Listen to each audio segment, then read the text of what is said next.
সেদিন আল্লাহ হবেন কহার, সেদিন আল্লাহ হবেন জব্বার।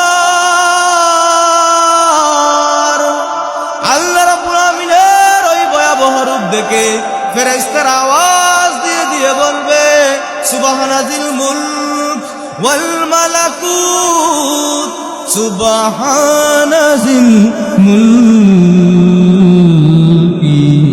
ওয়াল মালাকুত। বন্ধুরা আমার, ভাইয়েরা আমার, আল্লাহ রাব্বুল আমিন সেই দিন বিচার শুরু করে দিবেন। আল্লাহর চেহারা দেখে সবাই খালি কাঁপতে থাকবে। বন্ধুরা আমার, ভাইয়েরা আমার, জান্নাত জাহান্নামের ফয়সালা হয়ে যাবে। এমন সময় আল্লাহ রাব্বুল আমিন উলামায়ে হককারীদেরকে জান্নাতে যাওয়া আটকায়া দিবেন। আল্লাহ আলেমদের জান্নাতে যাওয়া আটকায়া দিবেন। তো সাধারণ মানুষ দেখে মনে করবে আল্লাহ আজকে আলেমদের জান্নাতে যাওয়া আটকায়া দিল, না জানি কি অপকর্ম করছে, এই জন্য আল্লাহ আজকে হাসরের দিন আলেমদের জান্নাতে যাওয়া আটকায়া দিয়েছে। নাউজুবিল্লাহ।